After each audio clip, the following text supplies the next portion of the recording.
MotorWeek is made possible by Tire Rack.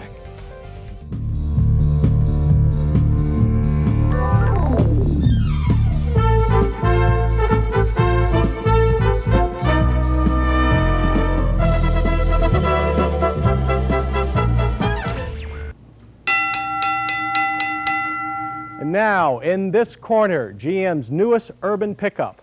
Like a manager sticking with its favorite fighter for years, General Motors has kept its Chevy love in the ring. The trim, lightweight Isuzu-made mini truck was their only contender against all those other imported challengers. Time now, though, for the championship. The bell has sounded and GM comes out swinging with their first word in domestic small trucks, the mid-size Chevrolet S-10, or, as for our MotorWeek bout, its unsiamese identical twin, the GMC S-15.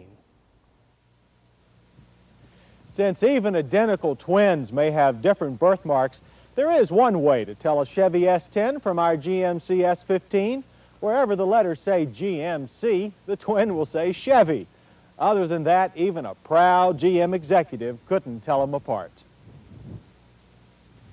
But this truck represents a big distinction for GMC. The General's Truck and Coach Division is usually known for over-the-road tractors and big city buses. The S-15 is their first contender in the lightweight pickup division. Our nearly 3,000-pound Challenger, somewhat heavier than most in its class, comes with a baseline capacity of a true half-ton. With beefier springs and running gear, you get 1,500 pounds. And you get your choice of bed size, too. The standard cargo box measures 73 inches long on a 108-inch wheelbase. Our top-of-the-line Sierra Classic is a long bed model with an 89-inch pallet on a wheelbase of 118 inches. Both can carry a 4x8 sheet of plywood above the wheel wells, but with some tailgate overhang.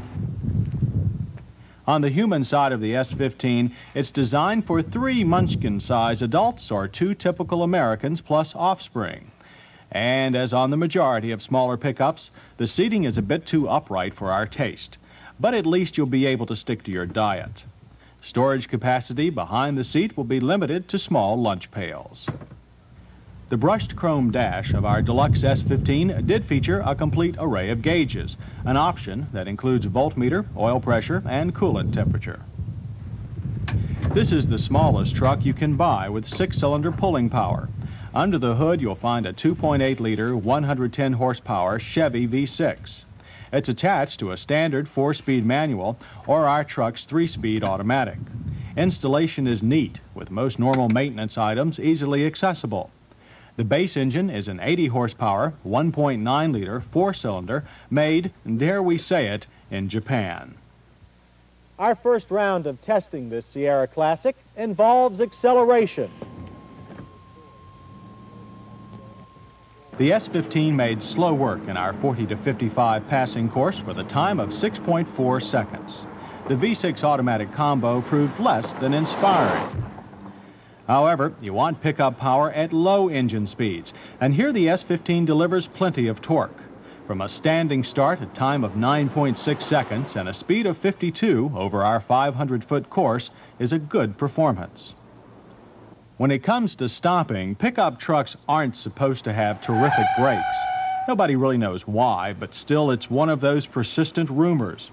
Regardless, from 30 miles per hour, panic stops on our Sierra Classic averaged a good showing of 38 feet.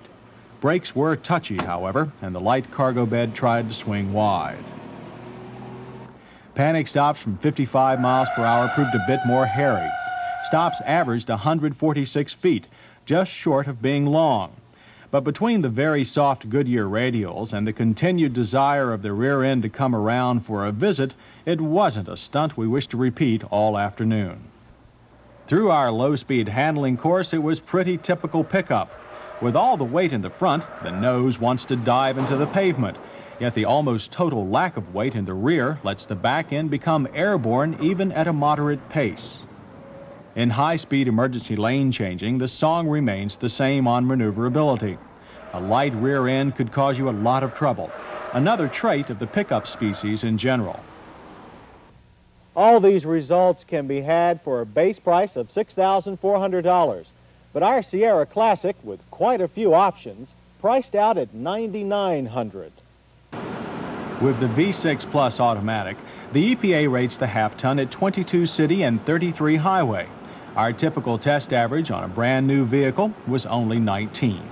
Time usually heals all low mileage figures, though. And of all the new mid to small trucks we've tested, the S-15 is most like a traditional pickup. If it's a dirty job, then this is the somebody that's born to do it. We would prefer the V6 with a manual transmission and a less flashy interior. As I said, this and the Chevy S-10 are GM's first attempt to put a domestic pint-sized pickup in the ring. And it looks like they may score more than a few points in the mini truck championship.